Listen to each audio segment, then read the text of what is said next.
Ó, deixa eu só passar um aviso inicial para vocês. Eu tinha feito uma programação de passar hoje obrigações e iniciar contratos. E na próxima aula eu iria falar sobre contratos em espécie e já ingressar em posse e propriedade. Só que ia ficar uma gambiarra meio esquisita, tá? Então eu preferi aprofundar hoje obrigações. Hoje a gente vai, mesmo vocês que já assistiram da outra vez, nós vamos aprofundar bem. Tanto que eu botei uma questão discursiva aí no final para vocês, real, tá? E na próxima aula a gente vê tudo, teoria geral dos contratos, mais contratos em espécie. Que evidentemente nós não vamos falar de todos os contratos em espécie, nós vamos falar dos principais, dos que têm relevância de ser comentado a nível doutrinário, tá? Então hoje nós vamos nos concentrar em obrigações que a gente já iniciou. Então vou primeiro retomar aqui um quadro rápido do que a gente já falou.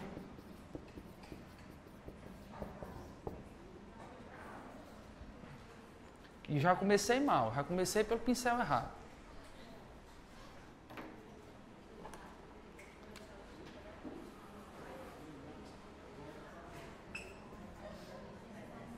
Vamos lá para o código. Prestem atenção.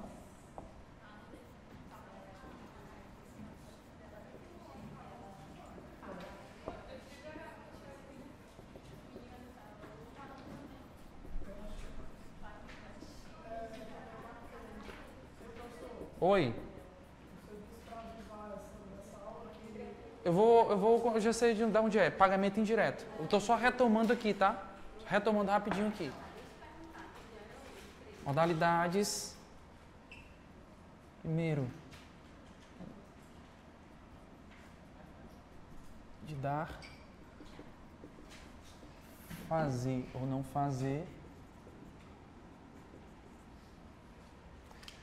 De dar pode ser propriamente dita ou de restituir. Propriamente dita, ela pode ser de dar coisa certa ou coisa incerta. Repito, estou só fazendo um quadro geral para a gente situar aqui onde é que nós vamos bater, tá? Transmissão. Nós já falamos sobre cessão de crédito e sobre assunção de dívida.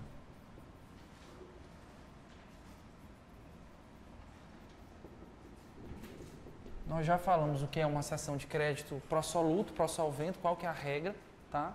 Tem questão sobre isso, a gente retoma. Adimplemento. Nós falamos que o adimplemento ele significa pagamento e esse pagamento ele pode ser um pagamento direto ou um pagamento indireto.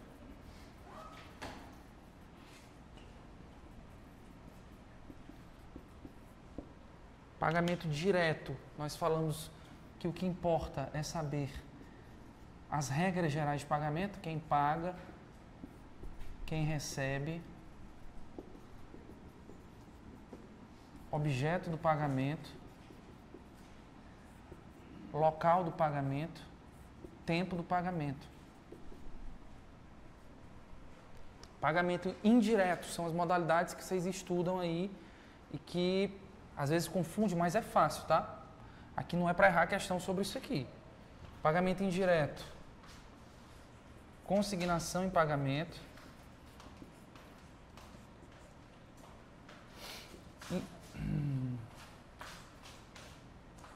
Subrogação. Imputação. Dação. Novação,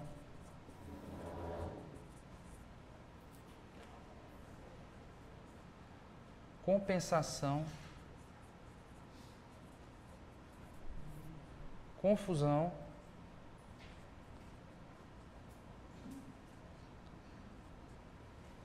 e remissão, que não coube aqui, né?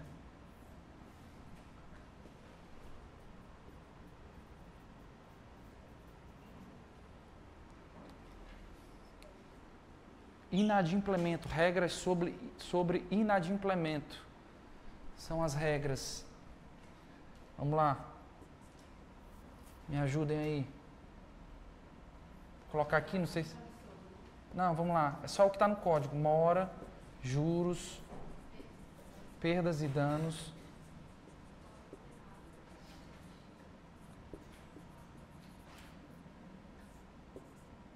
Cláusula penal. Arras.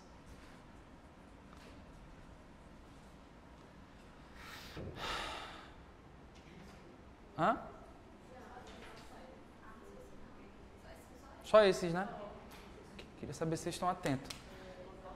Ó, então, basicamente o grande quadro de obrigações é esse aí, tá? É o que está no código, limpo e seco. Então, o que nós precisamos trabalhar de obrigações está aí. Eu vou fazer logo um aprofundamento sobre a obrigação de dar coisa certa. Na verdade, não é nem um aprofundamento, é um esquema que vai conduzir a grande maioria das questões quando se fala de coisa certa, tá? Então, vou fazer logo um esquema aqui.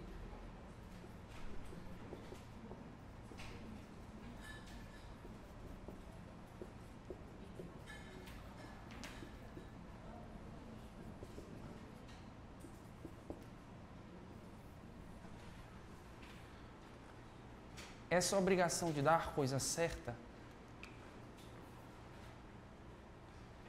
ela pode ser uma obrigação de dar propriamente dita,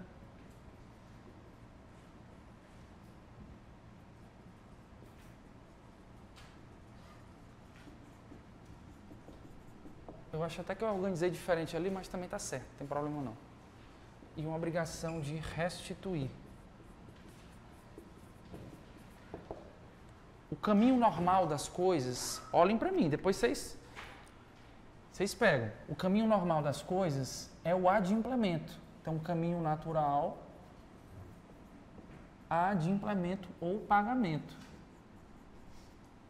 Então, se eu tenho que entregar uma coisa e eu entrego, a obrigação se extingue de forma natural. Muito simples. Da mesma forma, a obrigação de restituir, ela se extingue naturalmente pelo adimplemento. Tá?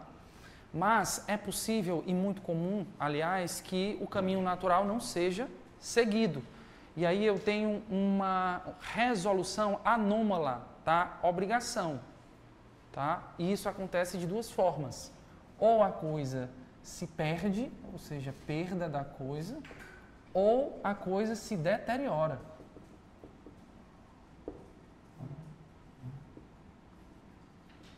Da mesma forma, aqui na obrigação de restituir. Ou a coisa se perde, empresta um livro para a Lorena e a Lorena perde, ou a coisa se deteriora. A Lorena me empresta um livro e a Alice come meu livro. Né? Então é mais ou menos isso. Caminhos anômalos da obrigação. Agora, esses caminhos, eu avanço e digo para vocês que ele pode ser sem culpa ou com culpa. Sem culpa. Esse quadro aqui vai fazer você acertar a questão até umas horas, viu? Com culpa. Presta atenção, depois vocês copiam. Aqui também. Sem culpa.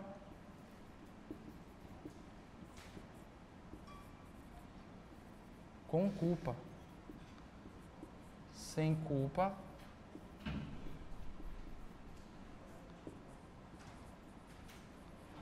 Com culpa. Aí agora é o X da questão, tá? O X da questão é saber as consequências, tá, de cada quadrinho desse daí. O X da questão é saber, por exemplo, quando uma obrigação se perde sem culpa, qual é a consequência disso? Eu vou passar uma diretriz geral para vocês, tá? mas eu vou passar regras específicas. A diretriz geral é que as perdas e danos estão relacionadas à culpa, tá? Somente há perdas e danos se houver culpa, tá? Então, eu já consigo responder esses dois primeiros tópicos aqui, ó. Se ela se perde com culpa, vou colocar aqui. Resolve-se mais perdas e danos. Com culpa, aqui também, resolve-se mais perdas e danos. Se ela se resolve sem culpa, ou melhor dizendo, se ela se perde, se a coisa se perde sem culpa, ela apenas se resolve, ou seja, resolve-se a obrigação. Que resolve-se a obrigação, tá? Agora é o seguinte, quando ela se resolve com culpa, é evidente que o devedor precisa pagar o equivalente, tá? Então ela resolve-se mais perdas e danos. Eu vou colocar esse equivalente como aqui. Seria, na verdade, assim, ó. Equivalente mais perdas e danos. Equivalente mais perdas e danos. E aqui também, equivalente mais perdas e danos, tá? Então esse é um primeiro quadro. Falta a gente responder o caso da deterioração, que é um caso de uma espécie de perda parcial. A coisa se deteriora, mas ela ainda serve aos fins dela, evidentemente que com um minus, ou seja, com uma minoração na sua substância. Isso é a deterioração, tá? O código afirma que quando a coisa se deteriora sem culpa, o que acontece aqui? O credor aceita a coisa, mais abatimento do preço, ou resolve a obrigação. Então é dado ao credor duas opções. Ou ele resolve, não quero mais, você deixou de me entregar a coisa como eu contratei, então não quero. Ou eu aceito, mas eu abato o preço. Tá? Muito lógico isso aqui. Agora, com culpa. Com culpa de novo. Equivalente mais perdas e danos. Eu vou chamar só de PD. Tá? Ou qual é a outra opção aí? Aceitar a coisa mais perdas e danos. Com culpa, sempre perdas e danos. Então, aceita mais perdas e danos. Então, o primeiro quadro, que é o quadro de dar coisa propriamente dita, está completo. Falta nós completarmos o segundo quadro. E aqui eu vou dar uma dica para vocês. Esse negócio aqui está na frente, tá? Tá, né?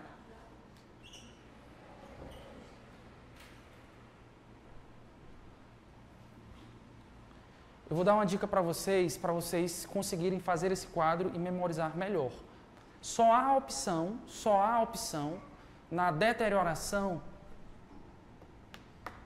se ela for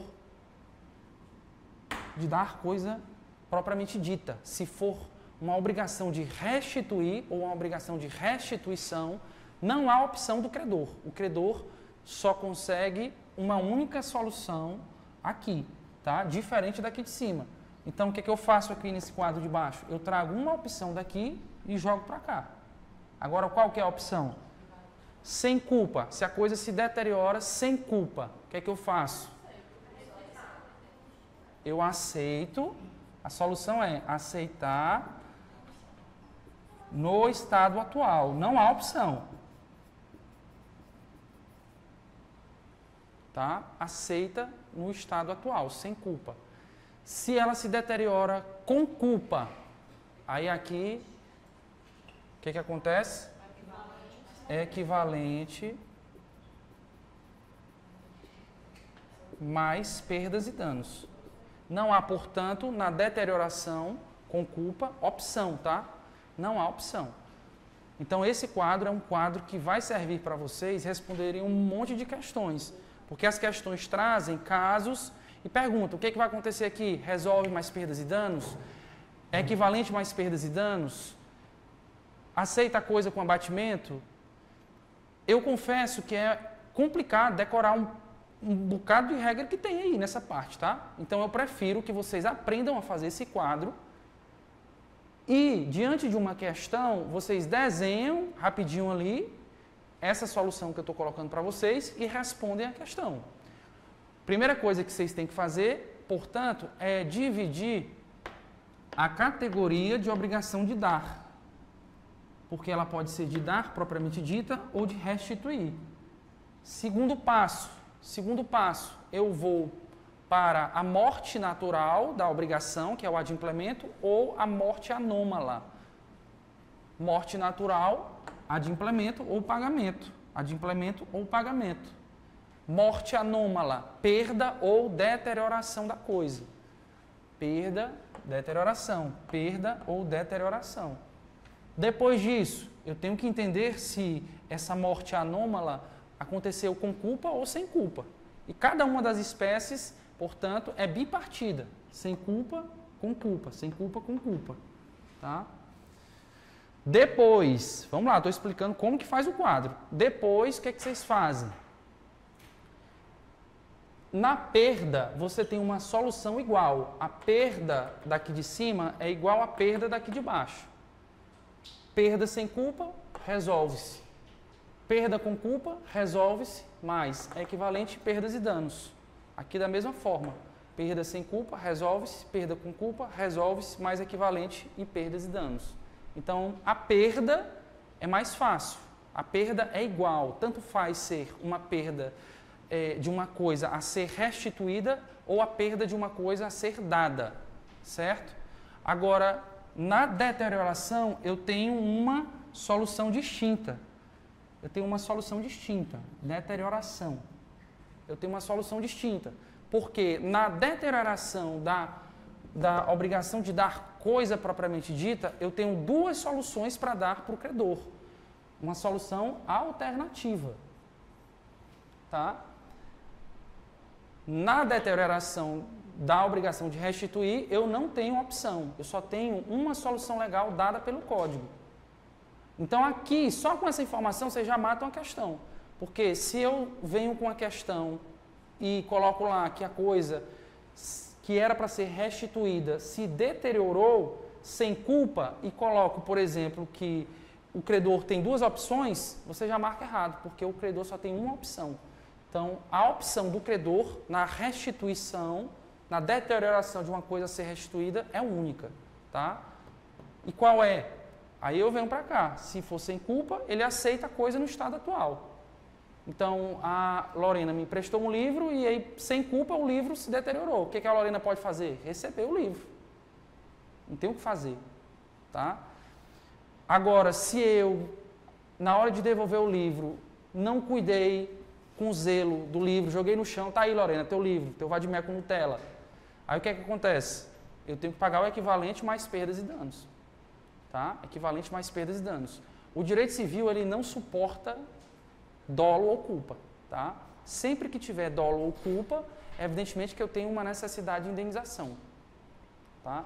Então, aqui na obrigação de restituir. Na obrigação de dar coisa propriamente dita, eu tenho duas opções. Se ela deteriora sem culpa, você aceita com abatimento ou simplesmente resolve a obrigação. Não quero mais, resolve a obrigação. Se eu deterioro com culpa, equivalente mais perdas e danos, porque, repito, o direito civil não suporta culpa, então eu tenho que colocar perdas e danos, ou aceita a coisa do jeito que está, mais perdas e danos. O dever de indenizar, ele é mantido nas duas opções aqui. Tá? Então, esse quadro, repito, responde um bocado de questão, vocês vão ver isso. Eu acho até que é bom que eu responda logo essas questões com vocês, sobre esse tópico, porque se eu apagar, depois eu não vou conseguir encaixar essas questões aqui.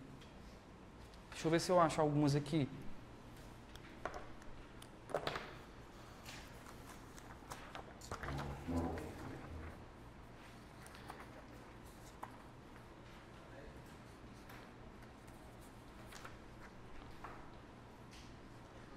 Dez? Não, 10 não.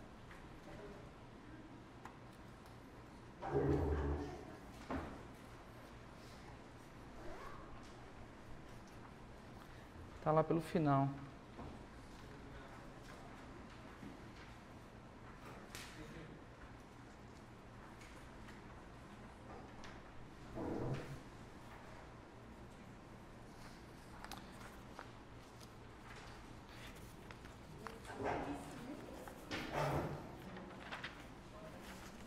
Qual?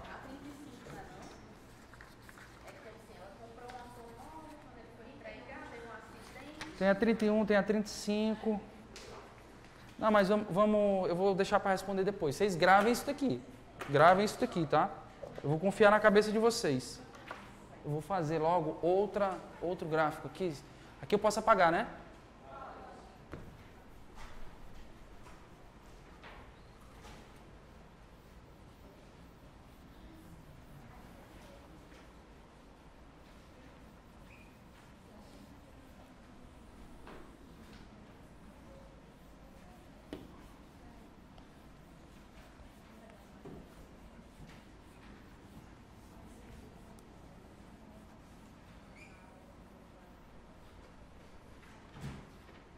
Eu vou passar uma classificaçãozinha sobre a complexidade das obrigações.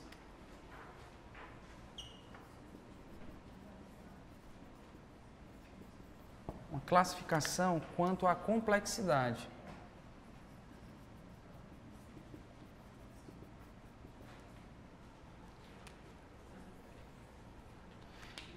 Uma obrigação em relação à complexidade, ela pode ser basicamente de duas categorias. Quais são? Simples ou composta. Ser simples ou ela pode ser composta. A doutrina chama a composta também de complexa.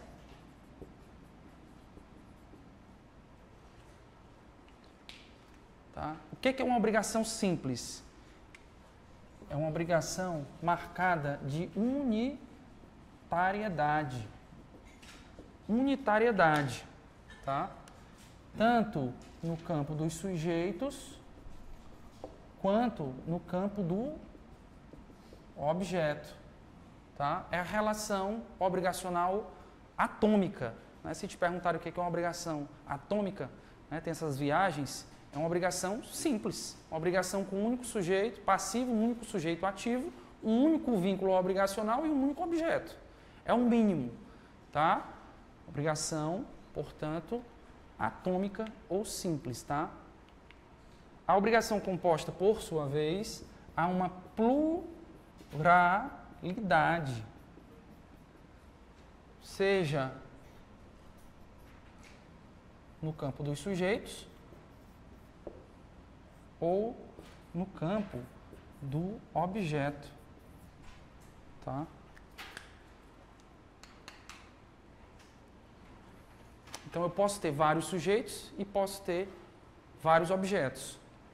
Isso de forma, inclusive, aglutinada ou não. Eu posso ter, vou até colocar aqui, ó.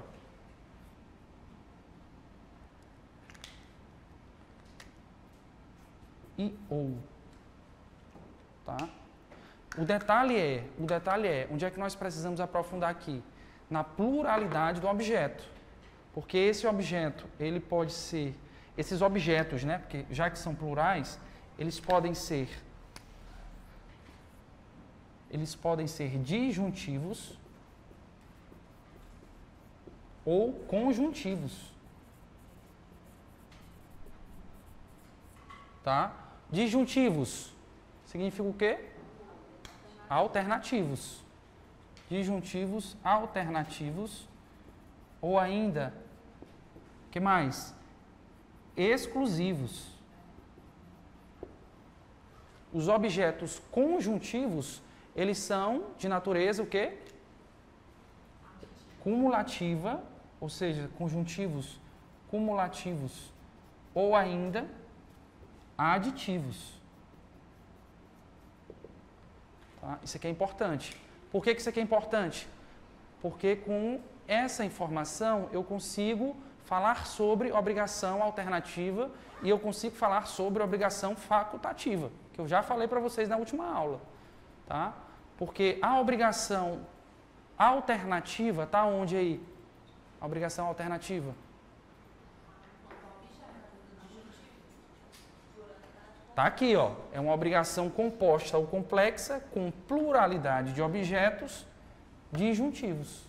Aí você tem um conceito, por exemplo, de uma obrigação alternativa.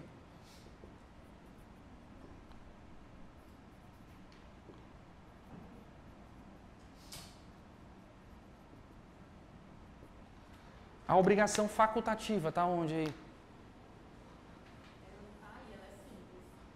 E o simples não está lá em cima, não? É porque a facultativa é uma obrigação única e simples, mas tem uma faculdade... Sim, mas ela está onde? Estou perguntando onde é que ela está. Simples, unitária, objeto. Ela está aqui, ó. Obrigação facultativa. Tá? Olha, do jeito que eu estou colocando, pelo menos eu estou imaginando que vocês estão achando fácil, do jeito que está aí. Numa questão que vocês pegarem, às vezes o cara coloca uma pilha de informações e você se embanana. Se o cara fala assim, por exemplo, que essa é uma obrigação complexa com pluralidades de objetos disjuntivos, você fica assim, meu Deus, que é isso? Né? Aí, de novo, colocando num esquema, você chega na informação. Tá? Você chega na informação. Então, esse quadro também é importante, nós vamos fazer uma questão que trata sobre isso. Vou ver se tem mais um quadro aqui para eu passar para vocês. Sujeitos, né? Ali, compostos complexos dos sujeitos. Solidárias, unitárias. É verdade.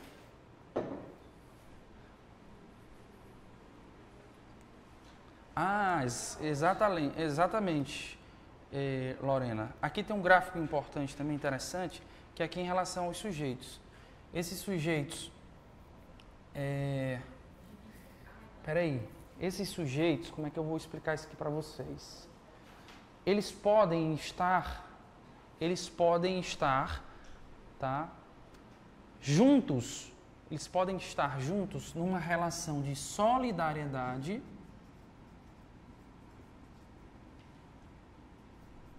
ou seja, em uma obrigação solidária, tá? Subjetiva, evidentemente que a solidariedade se relaciona ao sujeito.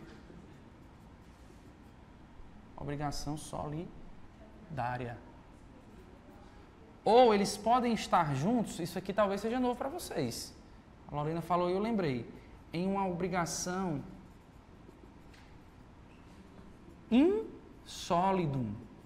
Não, obrigação, veja só, presta atenção. Divisibilidade ou indivisibilidade não é sujeito. Tá? Divisibilidade ou indivisibilidade é objeto. Tá? Sujeito é solidariedade. É uma das marcas que diferem a obrigação indivisível de solidária. Porque a solidariedade se relaciona a sujeito. Tá? Indivisibilidade a objeto. Agora, em relação ao sujeito, eu tenho duas possibilidades. Ou a obrigação é solidária ou ela é insólidum. Vocês sabem o que é a obrigação insólidum? O Googlezão já está comendo ali, pelo jeito. Tá não? Que é a obrigação insólidum. Valendo uma palminha, um emoji. Ninguém sabe?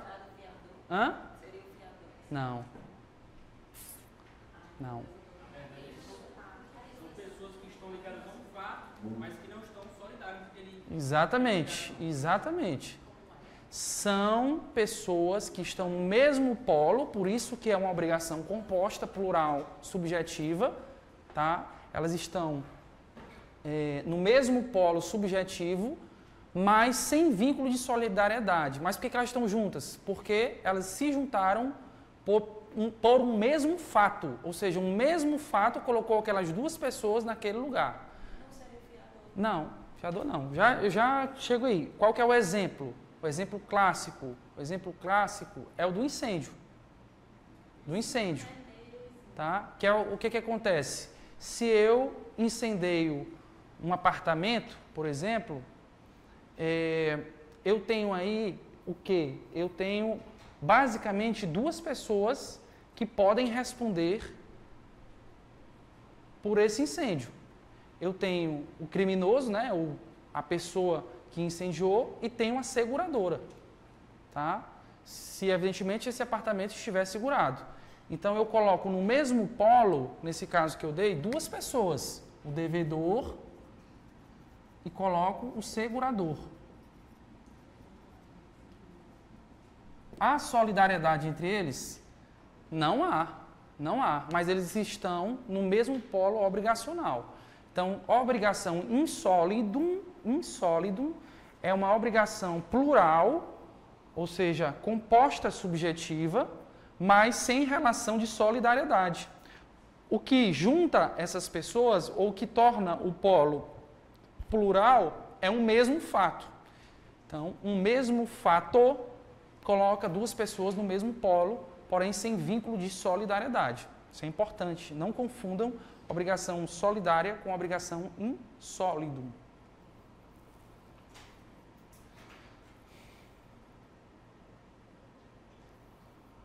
Um outro exemplo também que a doutrina costuma dar é o exemplo do acidente de trânsito em cadeia, né? O exemplo de obrigação insólidum. Você tem, por exemplo, um carro que bateu no fundo e outro também bateu no fundo. Então, vamos dizer que houve ali dois culpados, mas esses dois culpados eles não são solidários. Tá? Uma sequência de acidente de trânsito. Também é um exemplo que a doutrina costuma dar. Deixa eu ver o que mais aqui de importante, hein?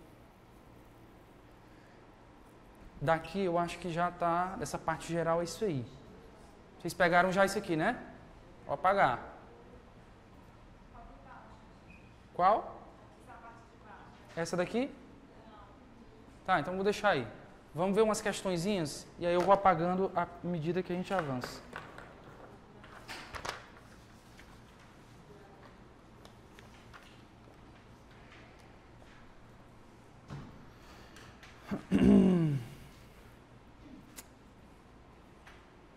Vou responder aqui. Questão 1.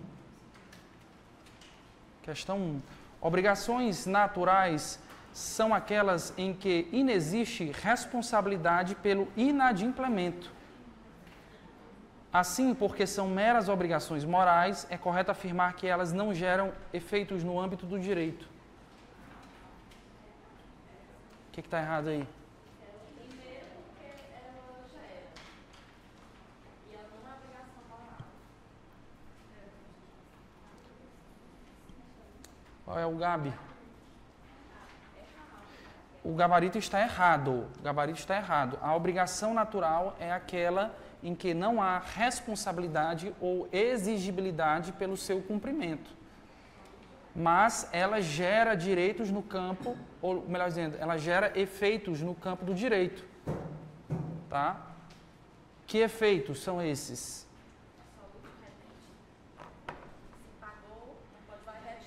Exatamente. Solúcio retente. Tá? Solúcio retente. É o efeito gerado pela obrigação natural. Vou colocar aqui. Vou apagar.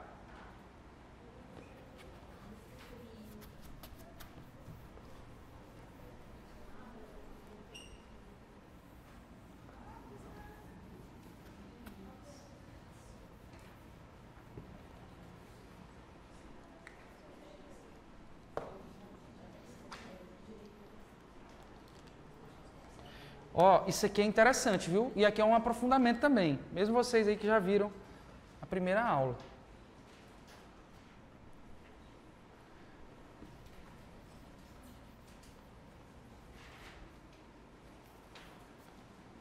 Esse debate sobre obrigação natural está relacionado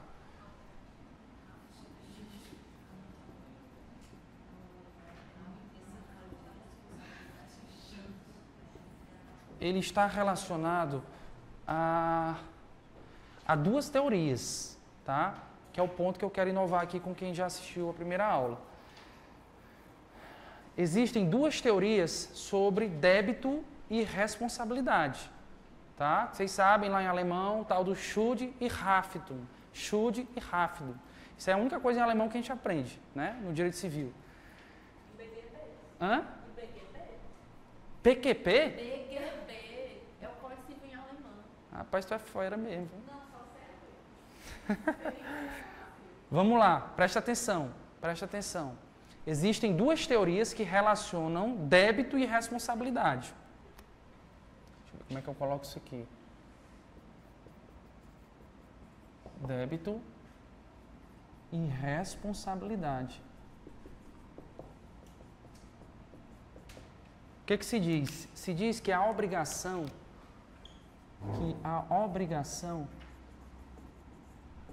ela é composta por débito e responsabilidade, tá? Uma obrigação, dentro de sua estrutura, é composta por débito e responsabilidade. Aí vem uma primeira teoria e diz que não há a possibilidade de existir uma obrigação com débito sem responsabilidade. Diz, porém, ou melhor dizendo, diz, portanto, que débito e responsabilidade são elementos essenciais de uma obrigação. Essa teoria é chamada de teoria monista ou unitarista. Para essa teoria, portanto, inexiste obrigação sem qualquer, se não existir qualquer desses dois elementos, tá? Sempre tem que ter débitos, sempre tem que ter responsabilidade, tá? E uma outra teoria é uma teoria dualista,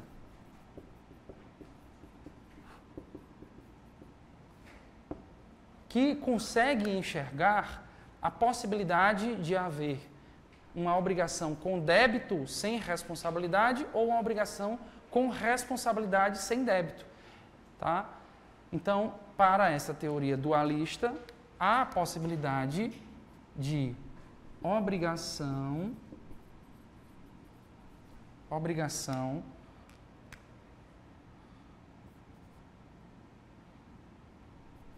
com débito, mas sem responsabilidade, e há a possibilidade de haver uma obrigação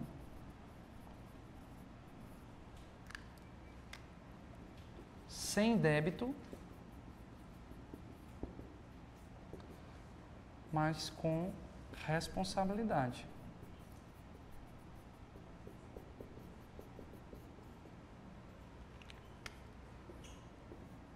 Veja, portanto, que a teoria dualista, ela não enxerga débito e responsabilidade como um elemento único, tá? A teoria monista ou unitarista enxerga esses dois aqui como elementos indissociáveis, tá? Monista, unitarista, isso aqui é uma coisa só. Dualista, separa. Uma coisa é débito, outra coisa é responsabilidade. Só para deixar aqui no quadro, o tal do débito é o Schuld e a responsabilidade é Haftung. Em latim, como é? Hã? Mas é. Aqui é débitum e aqui obligatio.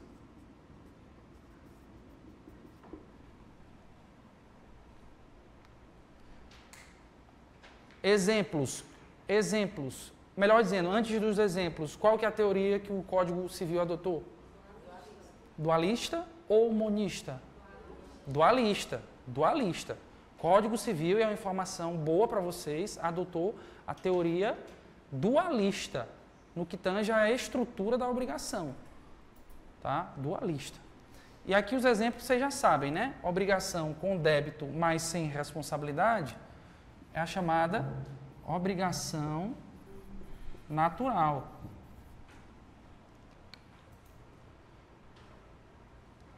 E uma obrigação sem débito, mas com responsabilidade, um exemplo, por exemplo, é ótimo, né? Um exemplo é o fiador. Tá? A obrigação natural, vamos lá, aprofundando mais um pouquinho. A obrigação natural é também chamada de obrigação imperfeita. Vou colocar aqui, imperfeita, incompleta. E alguns autores chamam essa obrigação aqui de uma obrigação moral. O que pode confundir. Viu, Lorena? Porque você diz assim, não é uma obrigação moral e sim jurídica, porque ela gera efeitos jurídicos. Mas, para uma parte da doutrina, essa obrigação também é chamada de moral, tá? Embora ela gere efeitos jurídicos. Qual que é o efeito jurídico da obrigação natural? Gasta mais aí o latim de vocês. Solúcio retente. Ou direito de retenção.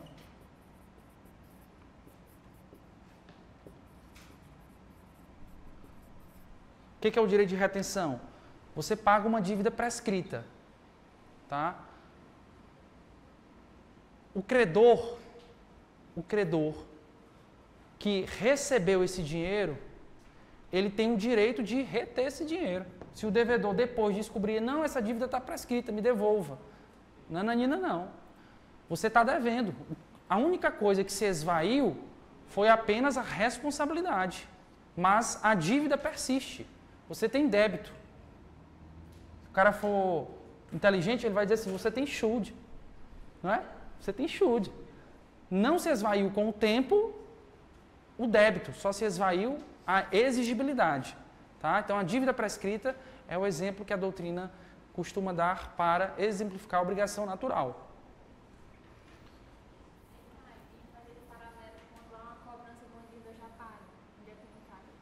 Dívida já paga é outra história. É outra história, porque dívida já paga não tem nem débito e nem responsabilidade. Quando eu pago, eu extingo aquela obrigação. Mas gera a obrigação poder de repetir. Ou simples ou em dobro, se for CDC, né? Simples Código Civil, o dobro CDC. Se houver cobrança indevida, no caso do CDC. Não, é outra coisa. Aqui não, aqui com o pagamento eu extingo o débito. Então é outra situação, tá? Eu estou tentando lembrar de um outro exemplo mais sofisticado de obrigação natural. Dívida de jogo também, dívida de jogo. Dívida prescrita, obrigação natural também.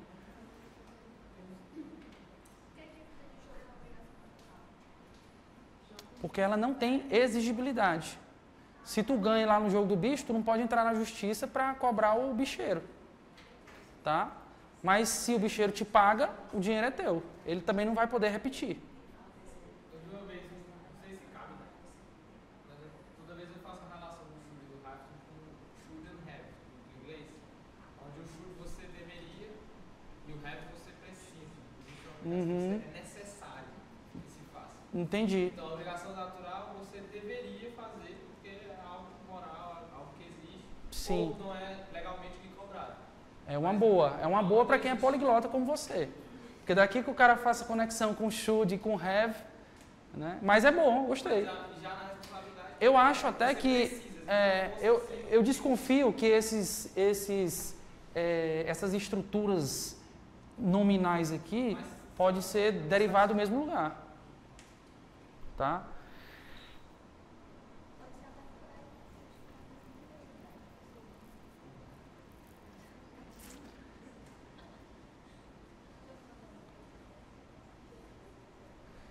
Vou dar 2 exemplos top para vocês aqui, que eu estou raciocinando, que eu estudei.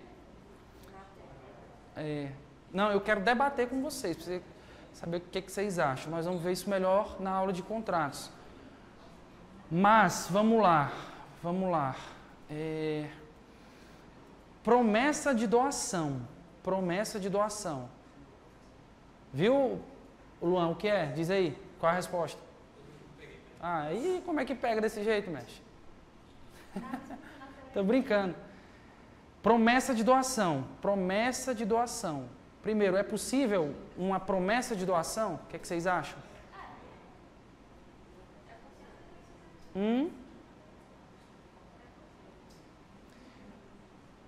Na doação, o elemento central, e está lá no 538, logo no primeiro artigo da doação, o elemento central é a liberalidade, tá? Liberalidade.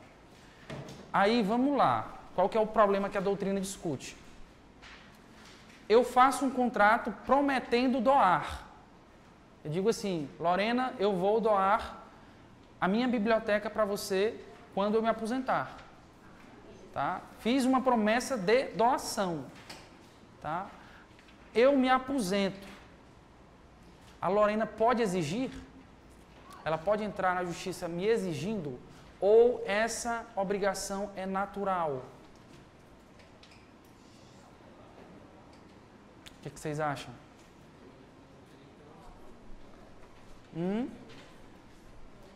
Porque, vê só, a doação, repito, a doação é marcada por liberalidade. Se a Lorena entra na justiça para eu dar, então não há liberalidade. Tá? Hã? Sim, estou falando de doação pura. Isso, doação pura. Doação pura. Você foi bem. Doação pura. Promessa de doação pura. O que vocês acham? É ou não é um exemplo de obrigação natural?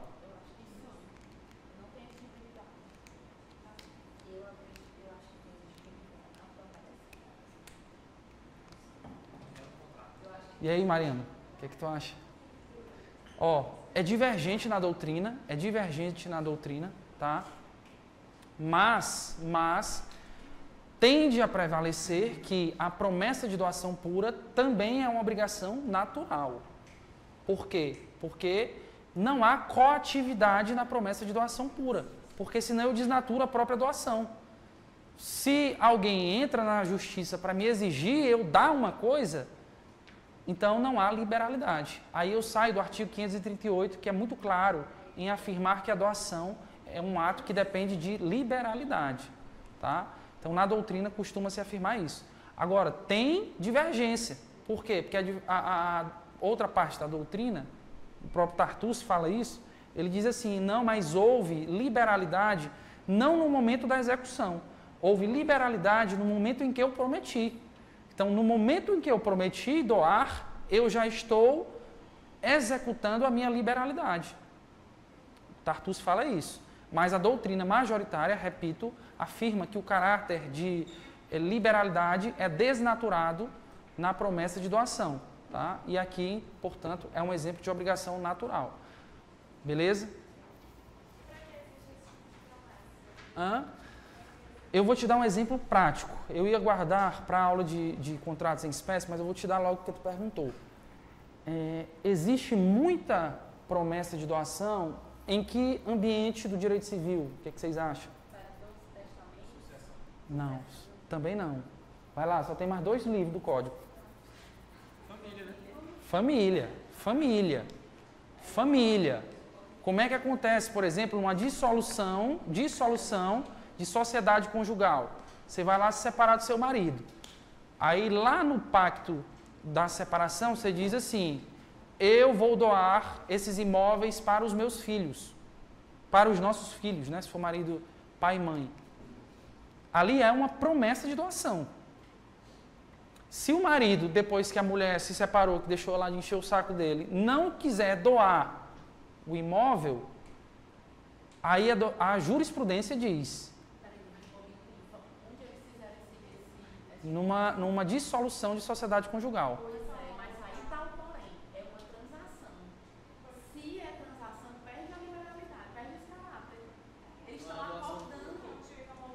É isso aí. É exatamente isso. Incrivelmente tu acertou. Tô brincando. Escuta, agora eu lembrei uma coisa, veio uma luz.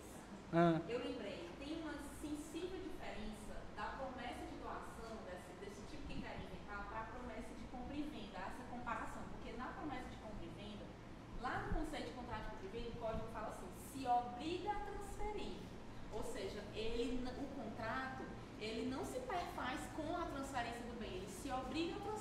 Na promessa. Na doação, o código fala, transfere.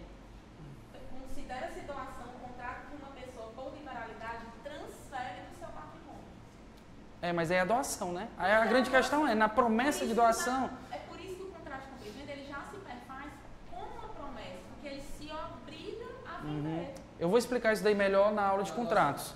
E na doação... Na aula de contratos, mas vamos lá. Para o meu ponto aqui, que a Lorena trouxe. Esse caso prático que eu dei para vocês é o caso que é julgado pelo STJ. Dissolução de sociedade conjugal em que há promessa de doação. Tá? Nesse caso, diferente do que diz a doutrina, há sim exigibilidade, há sim coatividade. Se o marido que se separou não doar os imóveis para os filhos, o STJ diz, mãe ou filho, né, interessado ali, você pode executar esse contrato, essa promessa de doação. E é exatamente pelo o ponto que a Lorena trouxe. Porque, nesse caso, o ânimos não é um ânimos donandi, não é um ânimos de dar, não é um ânimos de doar, é um ânimos de transacionar. Porque eu estou ali com minha ex-esposa tentando fazer concessões recíprocas. Tá? Então, a doutrina afirma que... A doutrina não, o STJ afirma que, nesse caso, a promessa de doação seria exequível. Tá? E, evidentemente, se ela é exequível, ela não é uma obrigação natural. Vejam como eu estou aprofundando isso aqui com vocês. Tá? Vocês entenderam, né? Entenderam ou não entenderam? A gente tem... Como? Essa dissolução da união conjugal foi homologada por... É o STJ que diz isso, é tese de STJ. Normalmente tem que passar pelo crime, porque se tem menor, tem que passar pelo judiciário. E mesmo quando também, se for só maior, ou ele vai ser em cartório... Mas é judicial. Vai ter que executar, vai poder executar mesmo. Esse caso que estou te dando é um caso judicial. Outro caso também do direito de família é o pacto antinupcial. Lá no pacto antinupcial, você diz lá para sua esposa, ó, eu vou te doar esse terreno e você vai me doar um carro. Nós vamos compartilhar, vamos colocar em mancomunhão isso. Ali, naquele pacto antinupcial, portanto, há várias promessas de doação. Tá? Se depois um quer dar um cano no outro, se questiona. Eu consigo executar essa promessa de doação? Aí, de novo, mesma solução. Sim, consegue. Porque, neste caso, o ânimos, de novo, não é de simplesmente doar. O ânimos é de transacionar. Tá? Diferente do que a doutrina afirma no campo estrito do ânimos donandi. Tá? Então, basicamente, essa é a ideia da obrigação natural. Repito, quando eu for falar de doação, eu vou fazer mais esquemas sobre isso, para ficar mais claro. Eu até estava procurando aqui a questão de doação verbal, exatamente no livro agora do TRF, um juiz estava em questão falando disso. É fácil. E ele fez uma Que é doação manual. verbal e não cumpriu. Aí o que podia acontecer, né? E aí ele disse que não cabia exigir a obrigação verbal, a promessa. Não podia converter também a promessa de compra e venda, mas podia pedir indenização por conta da confiança. Exatamente. Essa é a visão exata do Stolze. O Stolze é dessa posição bem. Ele fala que não há exigibilidade, mas eu posso pedir perdas e danos no campo da responsabilidade civil, mas, repito, a gente vai aprofundar isso na aula de contratos, tá? Então, por hora, é isso aqui. Mas aí tem como é que o senhor disse, especificamente nesse caso, ou é aplicado para Foi especificamente nesse caso. Rapaz, é nesses dois casos. Porque já tem aquele tipo de promessa que é tipo, vai prometendo que vai dar um apartamento se a filha casar. Isso daí não é promessa de doação. Não, aí é uma doação em contemplação de casamento. Aí essa daí é exigível. É exigível. Remuneratória, tem a com encargo também. Todas São onerosas. Casamento e de filho futuro, né? De prole eventual, exatamente. Exatamente. Aí vai nesse rumo, né? Esse outro exemplo que o senhor deu vai quase na mesma. Assim, eu não tenho aptidão para te dizer que o STJ estenderia, porque não tem julgado, né? O julgado do STJ é expresso, nesse caso, de dissolução. Mas a linha parece ser a mesma. Mas, tipo assim, se eu faço uma promessa de doação para minha irmã, e aí eu não cumpro no final das contas. Aí é que tá. Aí nesse teu caso que tu tá me dizendo aí, veja só, qual que é o teu ânimos? É um ânimos simplesmente de doar. Ânimos donandi. A solução, portanto, é doutrinária. A solução do STJ é uma solução que ela afasta o ânimos donandi, porque ela está num ambiente de transação. Mas Tá? nesse caso que eu te disse, ela pode pedir indenização por quebra Poderia. Aí o que o Stolze fala, não há coatividade, mas você pode pedir indenização por quebra de expectativa, por responsabilidade civil e tal. Qualquer promessa de doação. Exatamente.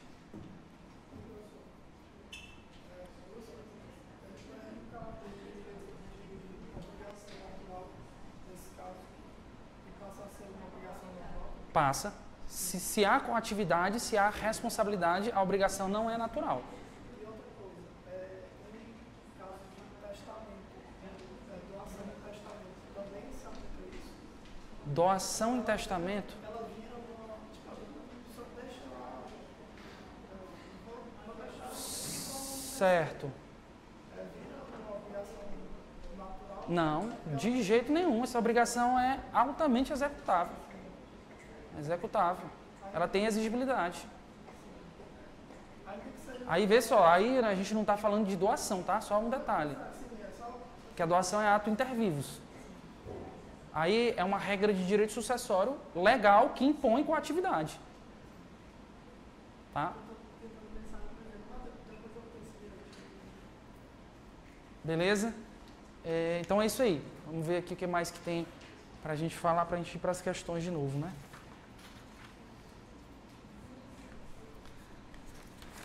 Cadê minha folha?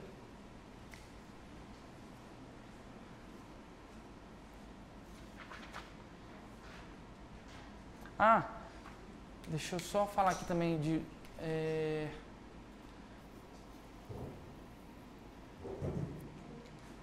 Eu ia falar, quando eu tivesse falado de obrigação insólido, mas eu esqueci e vou falar aqui agora. Só para fins de nomenclatura, tá? O que é uma obrigação? O que é uma obrigação ambulatória?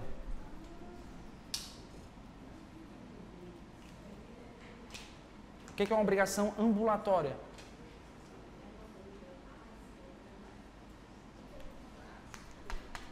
Chuta aí. Tá faltando essa questão para tu passar na prova oral para juiz federal.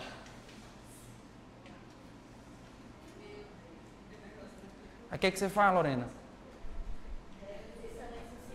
Exatamente. Excelência, um sinônimo. A excelência vem e coloca assim, ambulatória ou propter rem.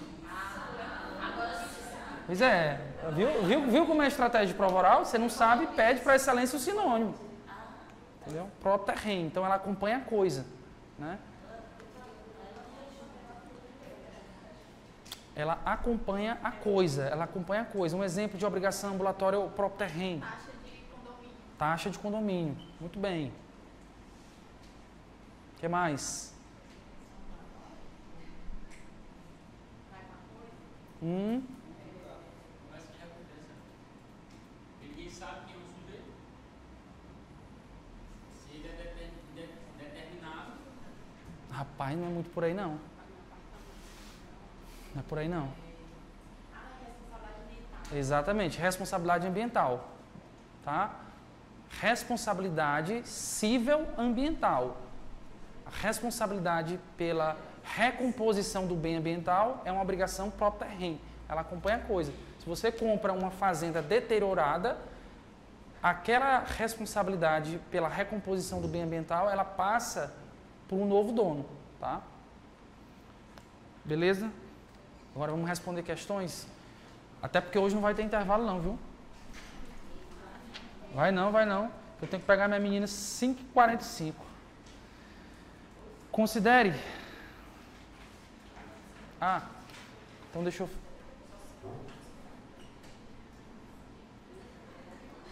Considere que a empresa Shows Fantásticos tenha contratado Zé do Gogó para cantar em determinado evento festivo, fixando-se em uma das cláusulas contratuais a obrigação do cantor de indenizar a empresa em R$20 mil, caso ele não compareça ao local definido no dia e hora marcados.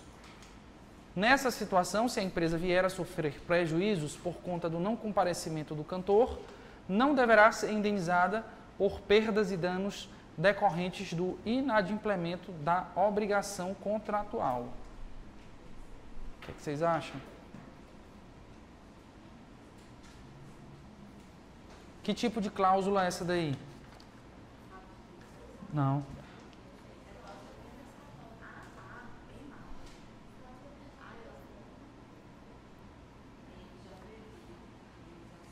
E aí?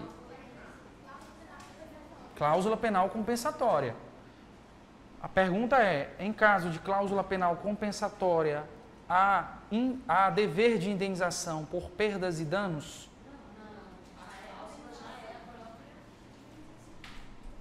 É isso aí, é isso aí. Não cumula cláusula penal compensatória com perdas e danos. Até porque a cláusula penal compensatória já tem a vocação de pré-indenizar, não é isso?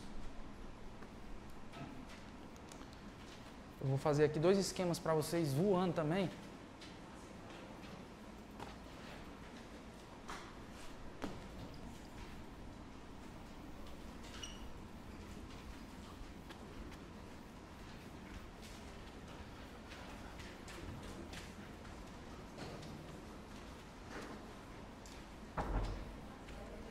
Aqui nós já estamos, aqui a gente já está no capítulo lá sobre inadimplemento.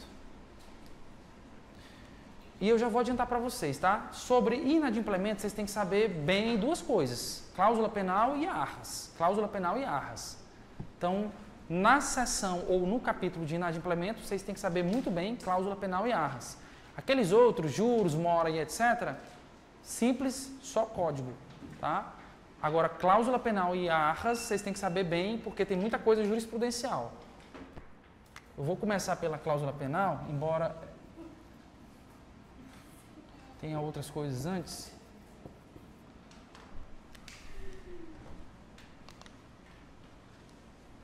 E vou colocar assim. Porque, na verdade, o que importa? Né? A cláusula penal ela pode ser compensatória ou moratória. Beleza? Isso eu não vou colocar no quadro. Cláusula penal ela pode ser compensatória ou moratória. Tá? A cláusula penal moratória é para uma situação de inadimplemento relativo ou simplesmente mora. Cláusula penal moratória, inadimplemento relativo. Cláusula penal compensatória, inadimplemento absoluto. Então, essa já é uma primeira informação. O que significa inadimplemento relativo? Ainda é possível cumprir e ainda há interesse do credor no recebimento da coisa. Então, é simplesmente uma mora, uma entrega tardia ou defeituosa daquele bem contratado. Contratou o cantor para chegar no casamento 2 da manhã, chegou 2h30. Inadimplemento relativo ou absoluto? Relativo. Eu vou só cobrar meia hora dele depois. Contratei 2 da manhã. Ele não apareceu no casamento, apareceu de manhã, depois que todo mundo foi embora. Inadimplemento absoluto. Não há mais interesse e a obrigação é resolvida. Tá? Então, a moratória é para inadimplemento relativo, compensatória, inadimplemento absoluto. Tranquilo, básico, básico. O que importa e o que cai é isso aqui, ó. Cumulação de cláusula penal. Cumulação de cláusula penal. Tá? Aí aqui vocês têm 3 possibilidades para estudar. Acumulação da cláusula penal com obrigação principal, acumulação da cláusula penal com perdas e danos e acumulação da cláusula penal com as arras. Isso aqui é o que é importante, que cai e é difícil. Tá? Vamos lá, acumulação da cláusula penal com a obrigação principal.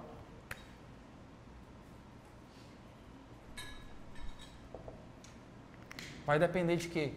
Vai depender se a cláusula penal é moratória ou se ela é compensatória.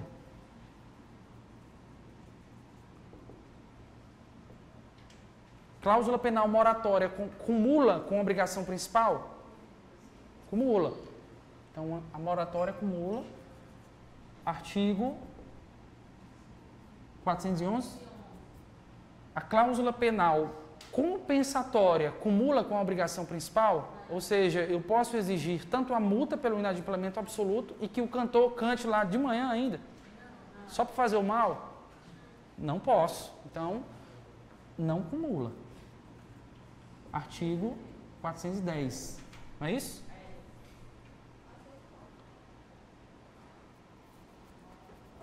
Aqui é simples, aqui é código. Essa acumulação aqui é uma acumulação que é resolvida pelo código, ou seja, é uma acumulação cujo regramento é legal, tá? Agora, cláusula penal cumula com perdas e danos, aí aqui quem responde não é o código, aqui quem responde é a jurisprudência, sobretudo do STJ. E aí, cláusula penal cumula com perdas e danos? Depende, eu ouvi um depende de quê? De novo, só pode depender de uma coisa, da natureza da cláusula. Se é moratória ou se é compensatória.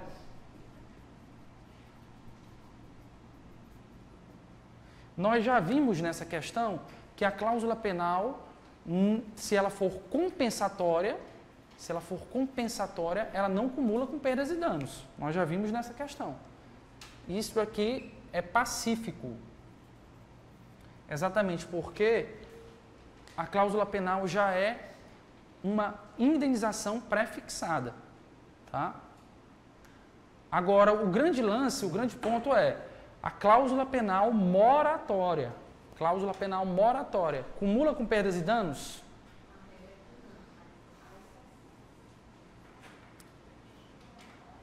Hã?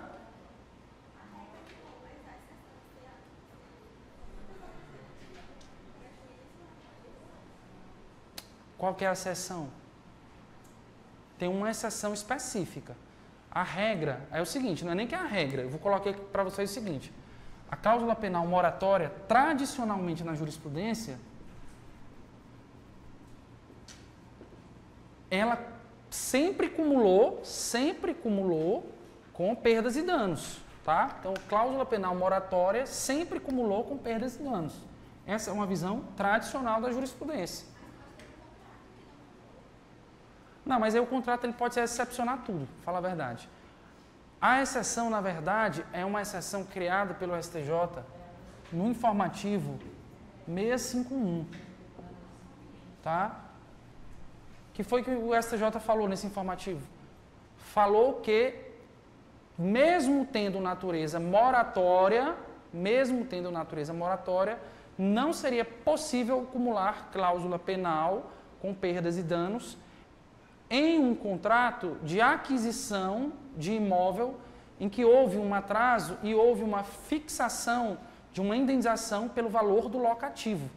Ou seja, eu atrasei a entrega, mas lá naquele contrato havia uma previsão assim, por cada mês que você atrasa, você paga o aluguel do seu consumidor.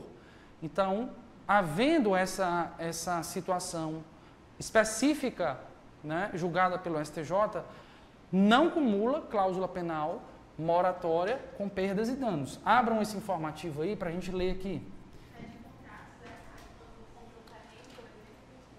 Terreno não. É imobiliário, é de residência. Até porque ele fala do valor locativo.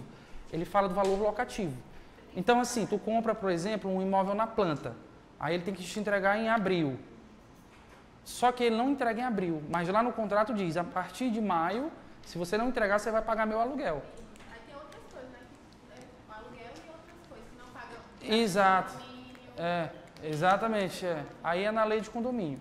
Que, inclusive, depois da lei do distrato, houve até um período de carência aí, parece que de 6 meses. Se atrasar 6 meses, a construtora está assegurada, ela pagaria a partir do 7º. Mas isso é mais específico. Para os nossos fins aqui, o que é que eu quero de vocês? Que vocês saibam a posição da jurisprudência sobre o cúmulo de cláusula penal moratória com perdas e danos.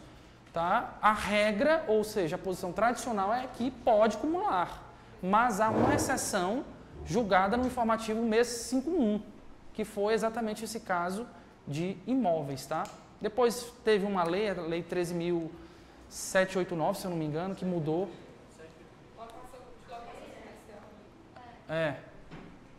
Quem é que abriu aí? Só para eu ler esse informativo rapidinho, a tese. Deixa eu ler aí. Melhor ainda. A cláusula penal moratória tem a finalidade de indenizar pelo adimplemento tardio da obrigação e, em regra, estabelecida em valor...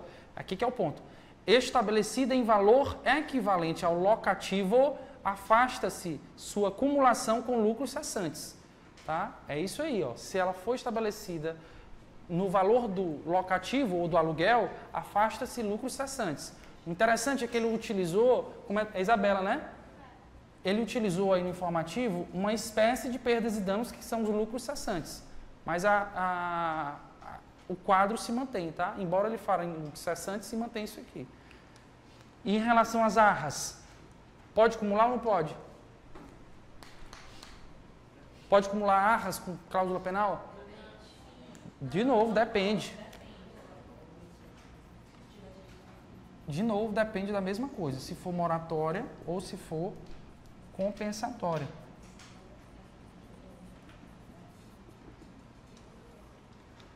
Moratória acumula com arras, tranquilo, e a compensatória não cumula.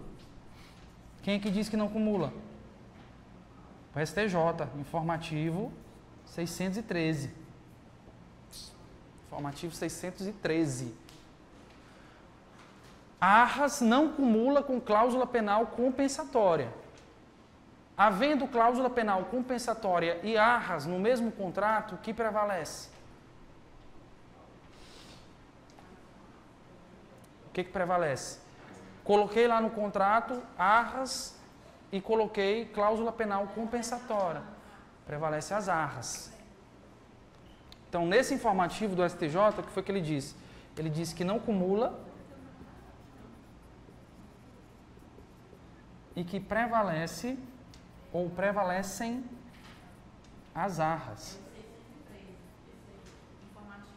É? Eita, bacana, acertei.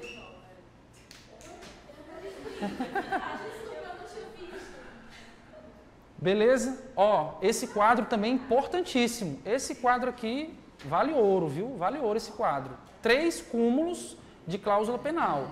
Obrigação principal, quem responde é o código. Perdas e danos, jurisprudência do STJ. Arras, também jurisprudência do STJ. E sempre depende, viu, turma? A lógica é que sempre depende da natureza da cláusula penal. Sempre depende. Tá? E vejam só, a tendência é que a moratória sempre cumule, ó. Tendência, ela acumula de certeza aqui e de certeza aqui. Aqui é que eu tenho uma variação, tá? Vou tomar uma água aqui.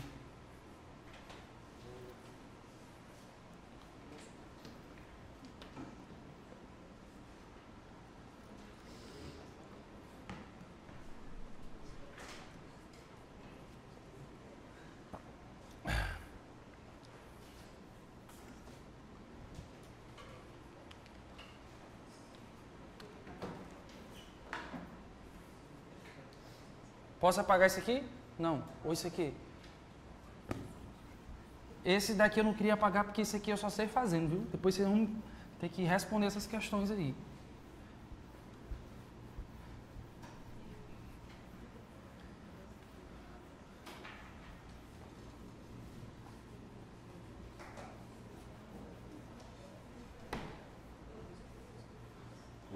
A gente está falando de arras, então vamos falar aqui de arras.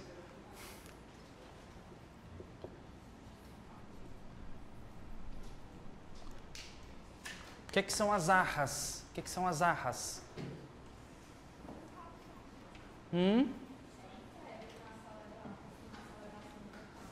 Não. Acertou só a metade. Hã?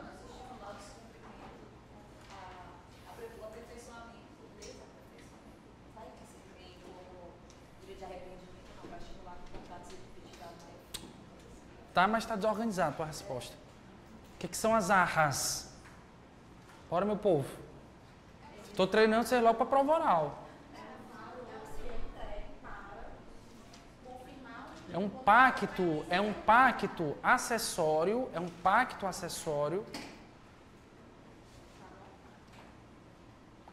é um pacto acessório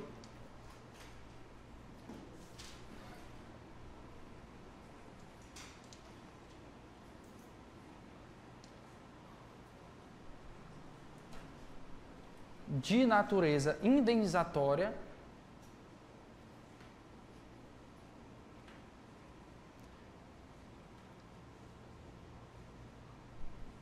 com finalidade de dissuadir as partes ao cumprimento da obrigação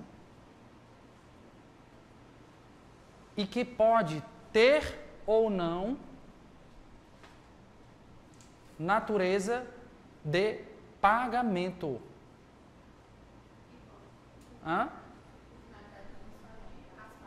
Dissuadir as partes ao cumprimento da obrigação e que pode ter ou não natureza de pagamento. As arras ou sinal podem ser de duas espécies. Podem ser confirmatórias ou penitenciais.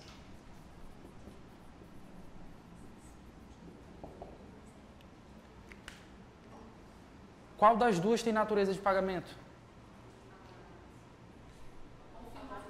Confirmatória. Ela serve ou ela marca o início do pagamento. Marca o início do pagamento.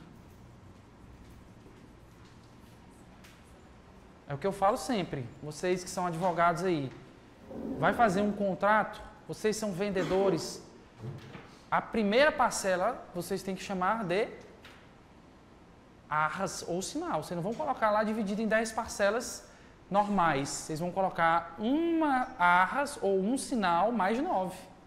Por quê? Porque se o cara não pagar, você retém a arras, tá? Sejam espertos. Se você é vendedor, você faz isso. Se você é comprador, meu amigo, coloque tudo aqui parcelado mesmo, normal, sem arras, tá? Ela marca o início do pagamento, portanto. Outra distinção entre as duas, eu falei num conceito mais amplo, mas outra distinção aqui entre as duas. Eu posso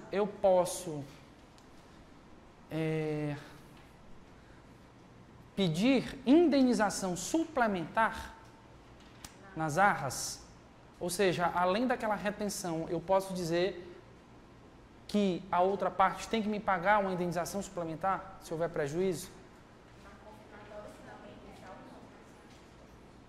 É isso aí, depende da natureza. Aqui, é possível, né? Possível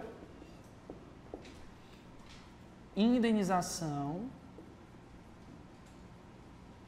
suplementar.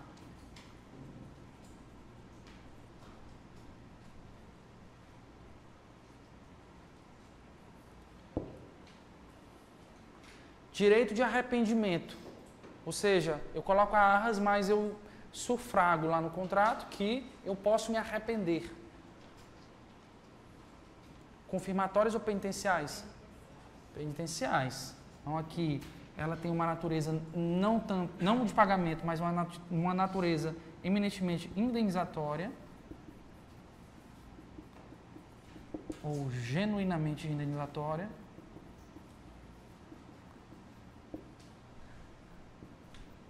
Ela tem direito ou ela gera direito de arrependimento. E, por fim, ela não habilita pedido de indenização suplementar.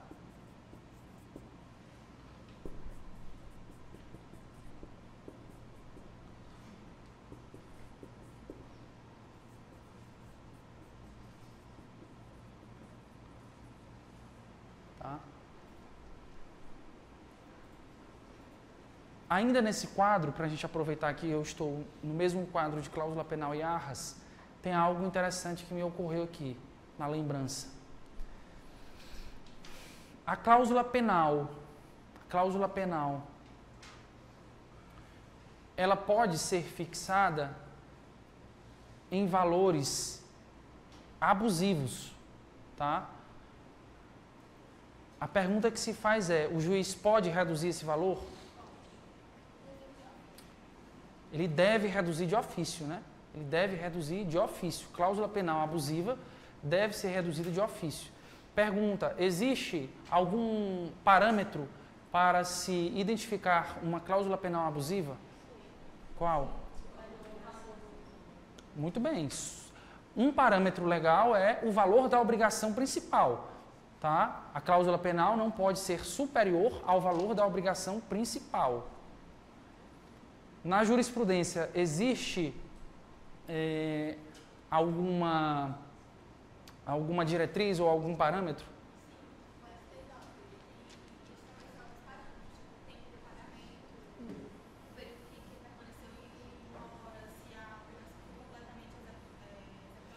Sim, mas em termos percentuais.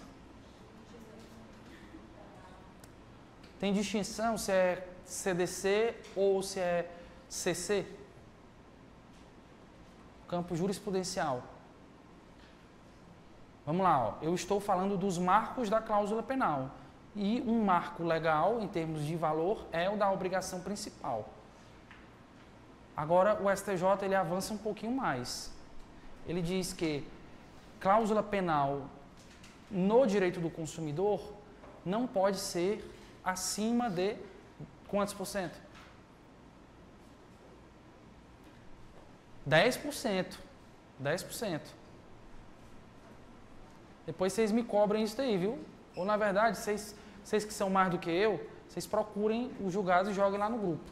Tá? Mas há essa distinção de CC para CDC. Tá? CDC. CDC. Seria 10% do valor já pago pelo consumidor. Então, vocês estão devendo temas, eu só poderia reter 10% que vocês pagaram, mas não saibam disso. Tá? Não saibam disso. Mas tem uma lei de 2018 agora das incorporadoras imobiliárias que está distinta. Distingue. 50%. Exatamente, é esse aí que eu ia chegar. Se eles tiverem com perfil lá de incorporação. Uhum. Isso, exatamente. No campo imobiliário, em 2018, veio a lei do distrato, 13.000 e alguma coisa aí. E lá ela trouxe vários parâmetros para essa cláusula penal, tá? É algo muito específico, não vou detalhar aqui com vocês, mas saibam que no campo imobiliário, a lei do distrato, que alterou a lei de incorporação imobiliária, salvo engano, 4591, tá? 4591, que é uma lei antiga, trouxe várias diretrizes para essa retenção, tá? 25%, tem um bocado de coisa lá, que eu também não sei de cabeça não, depois vocês veem lá, tá? Beleza? Então é isso aí. Pergunta, arras fixada em valor abusivo pode ser reduzida equitativamente? Hein, Marina? Arras estabelecida em valor abusivo, pode ser reduzida? Ela deve ser reduzida? Sob a alegação de violar a equidade? Vamos aqui para o código.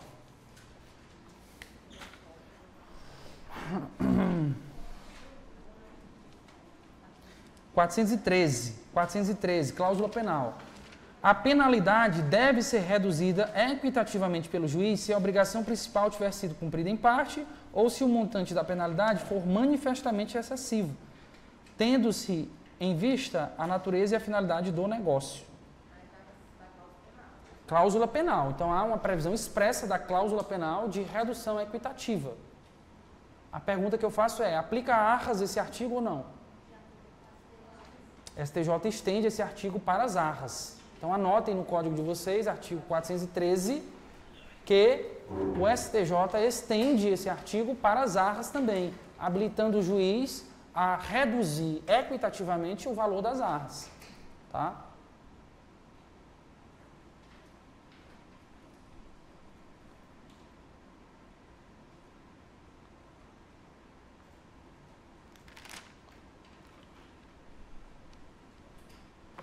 Para ficar no código aqui, nas anotações de vocês, anotem sobre o artigo 417, a informação de se tratar de arras confirmatórias.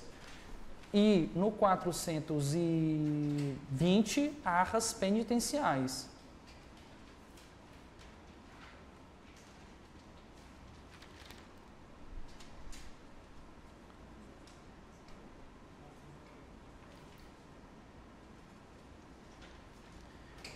Quer ver outra relação entre arras e cláusula penal?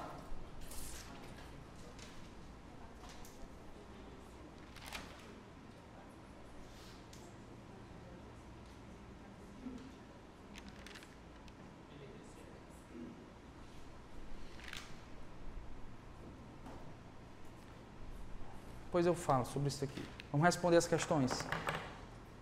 Essa questão que eu fiz, esse segundo caso aqui, na verdade, né, que cuida das questões 3 até a questão 10, são questões difíceis, tá? Questões difíceis.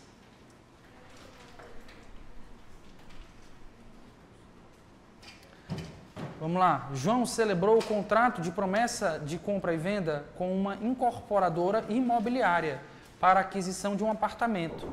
João comprometeu-se a pagar 80 parcelas de 3.000 e, em troca, receberia um apartamento.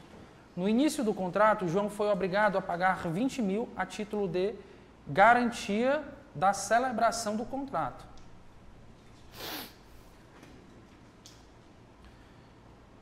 No contrato havia uma cláusula prevendo que, em caso de inadimplemento por parte de João, a incorporadora poderia reter 10% das parcelas que foram pagas por ele. Após pagar 30 parcelas, João parou de pagar as demais, ou seja, desistiu do contrato.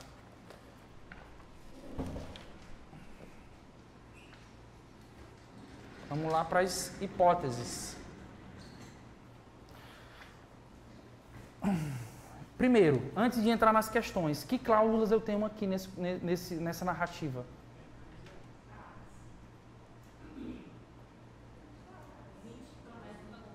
Eu tenho...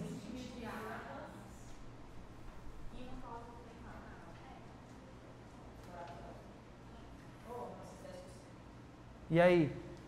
O que eu tenho nessa narrativa aqui? Identifiquem para mim.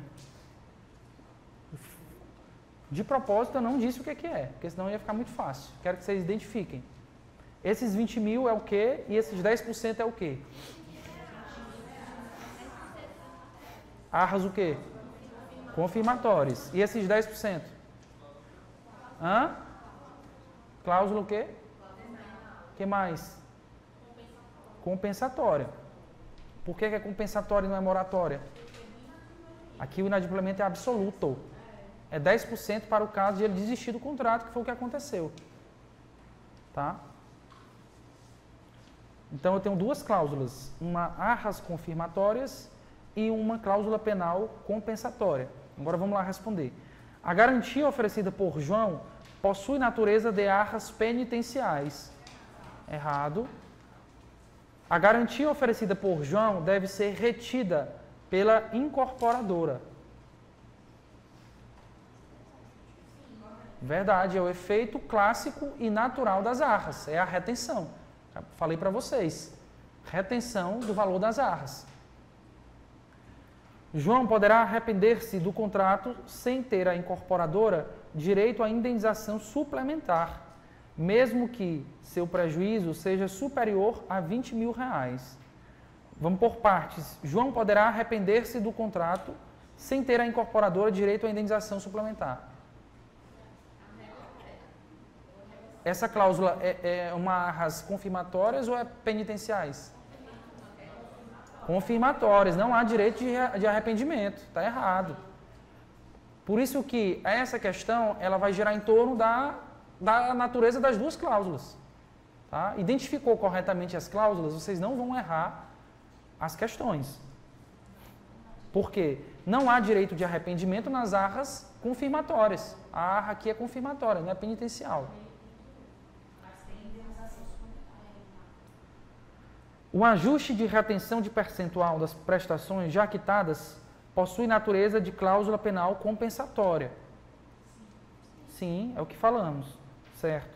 A cláusula de retenção de parte das parcelas quitadas tem sua execução condicionada ao inadimplemento culposo de João. Vamos lá, cláusula de retenção. Que cláusula de retenção é essa? Das parcelas quitadas, né? Qual é essa cláusula de retenção? Certo, mas qual que é a natureza? Cláusula penal. Aí vamos lá, cláusula penal compensatória tem sua execução condicionada ao inadimplemento culposo de João. Certo ou errado? Parabéns, vocês erraram. Erraram. É contraintuitivo, porque o código é expresso em afirmar a necessidade de culpa para a cláusula penal. O primeiro artigo de cláusula penal. Quer ver? Dá uma olhada aí. Qual que é o artigo? 408. Incorre de pleno direito o devedor na cláusula penal desde que, culposamente, deixe de cumprir a obrigação ou se constitua em mora. Tá? Então veja, a execução de cláusula penal depende de culpa. Repito, é contraintuitivo. É verdadeiro.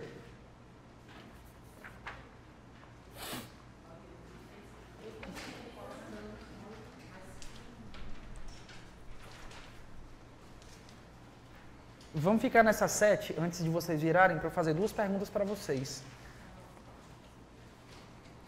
A configuração de mora depende de culpa? Cláusula penal nós já vimos, depende de culpa. Mora, depende de culpa? Não? Vocês estão bem, viu? Estão errando pra caramba hoje. Depende. Não. A mora. Hã?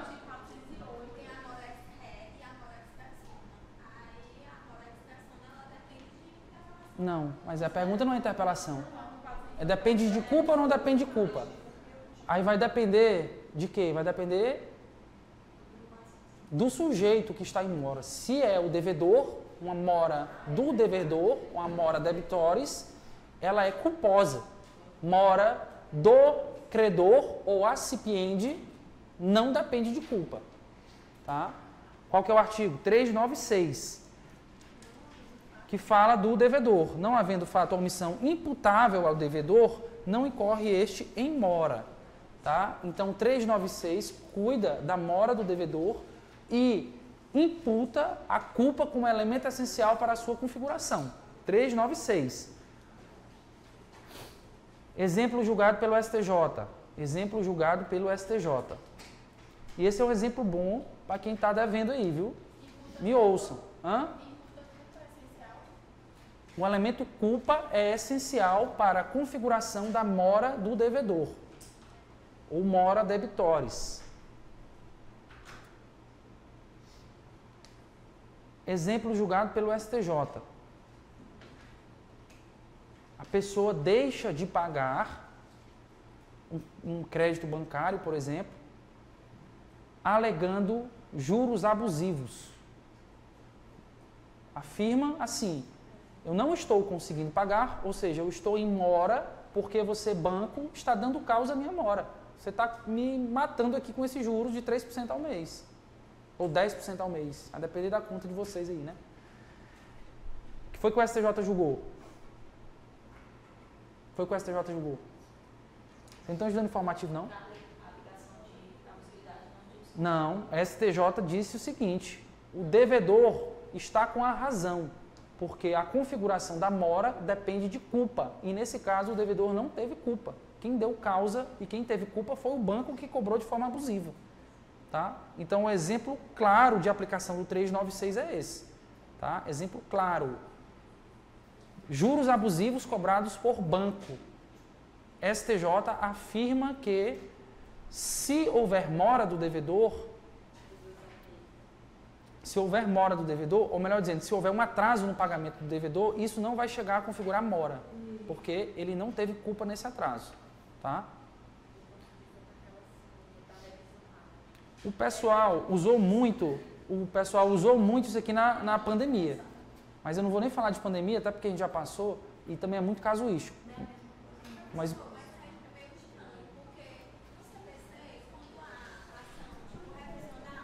Sim. O devedor, sob pena da versão inicial do sistema, tem que dizer qual é o valor que ele considera Sim. devido e pagar o valor que considera devido. Então, mesmo que ele não pague o valor que o banco está cobrando por ele considerar abusivo, em tese ele deve continuar pagando, mas só que o valor que ele considera devido. Sim, exatamente. Mas aí ele... Não, presta atenção. O que o STJ afastou foi os efeitos da mora. Os efeitos da mora. A dívida dele, o STJ não aniquilou. Ele tem que continuar pagando. Agora, eu devedor, estou em mora, eu tenho que pagar juros de mora num juros fixado de forma abusiva? É isso. Não, então os efeitos da mora é que eu não aplico ao devedor. Porque os efeitos da mora dependem da culpa dele. Não está em mora. Ele não está em mora assim, lógico, se ele deixar de pagar o principal, tá. Se ele deixar de pagar o valor devido, ele tá.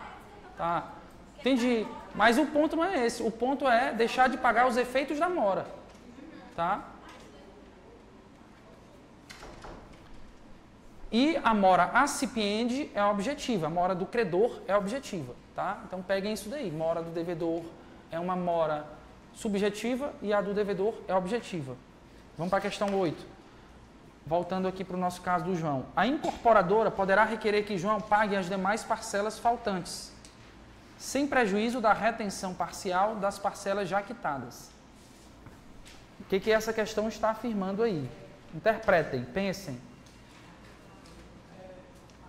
Ele não quer mais voltar e aí ele ainda tem que pagar uma coisa que vai ser. Qual é o cúmulo que está incidindo essa questão aí? Cúmulo com a obrigação principal. Vejam lá.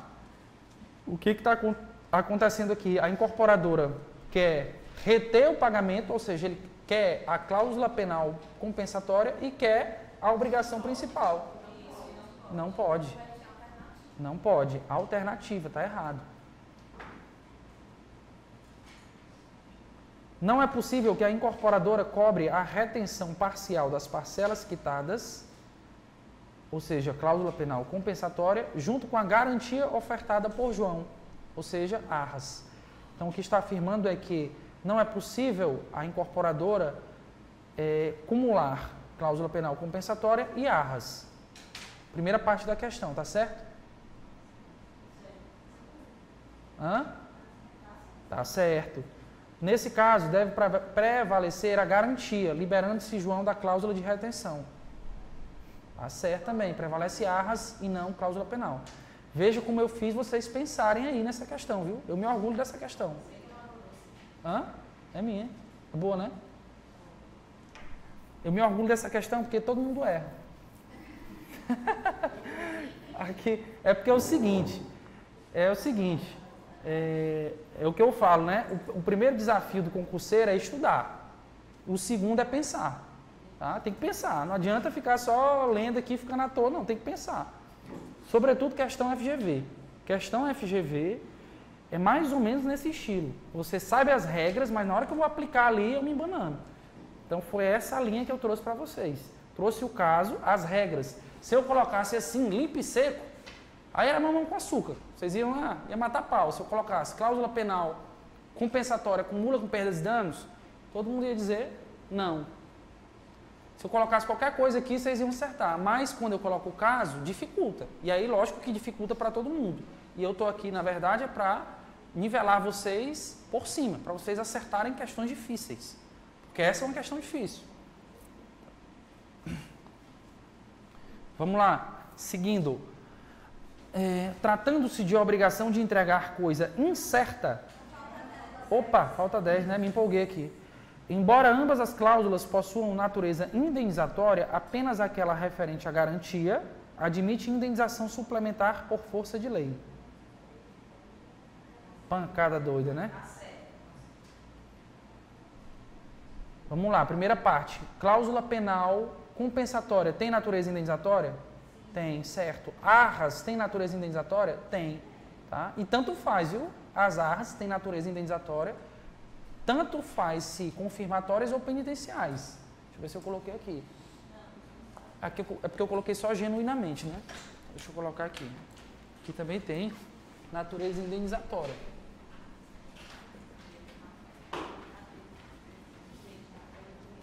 O que difere aqui, em termos de natureza, é que a confirmatória, além dessa natureza indenizatória, ela tem natureza de pagamento. Tá? E a penitencial, ela é simplesmente ou genuinamente indenizatória.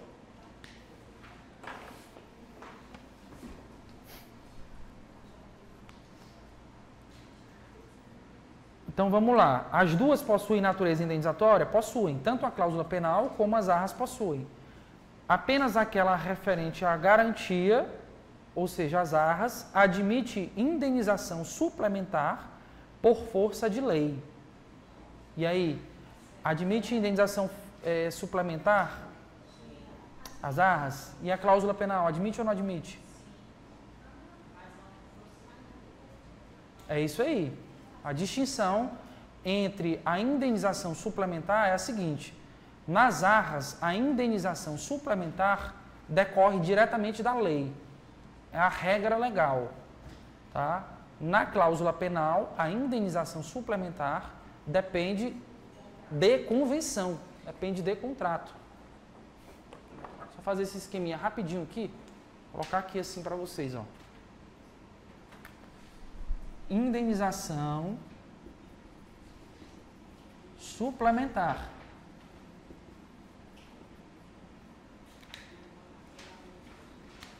Nas arras, ela decorre de lei, ou seja, ela tem um aspecto legal. Qual é o artigo aí? 420, 19? Ou 18? 17? Pô, errei 3 seguidos. Acredito não. 417, né? E na cláusula penal, ela é convencional. Aí, sabia que eu não ia errar 3 de uma vez? E na convencional, e na cláusula penal, ela tem natureza convencional. O 415, 16, parágrafo único. 416, parágrafo único. Deixa eu só ler para vocês aqui, ó. Vamos lá, primeiro para o da cláusula penal. Ainda que o prejuízo exceda ao previsto na cláusula penal, não pode o credor exigir indenização suplementar se assim não foi convencionado. Então depende de convenção, tá? Se tiver sido convencionado, a pena serve como mínimo de indenização. Mas vejam que depende de convenção.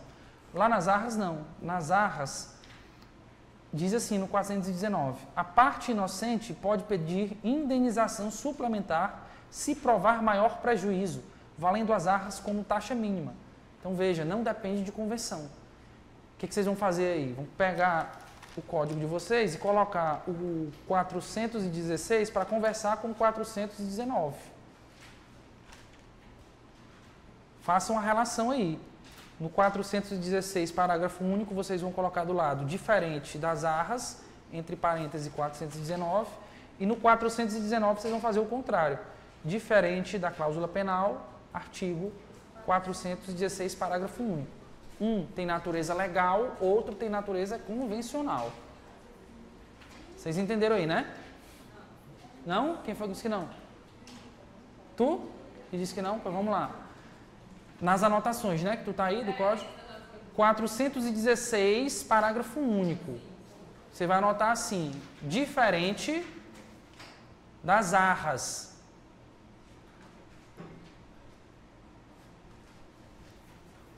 Aí tu vai colocar assim, do lado de arras. Artigo 419.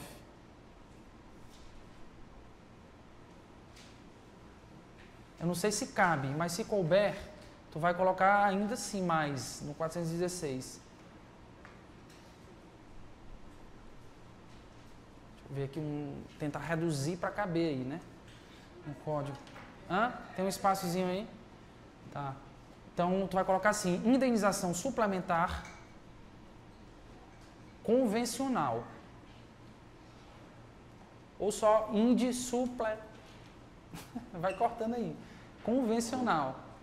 Aí lá no 419, a outra anotação que nós vamos fazer Lá no 419, a anotação que vocês vão fazer é o contrário. Diferente de cláusula penal, ou só diferente de CP. Artigo 416, parágrafo único. Ponto.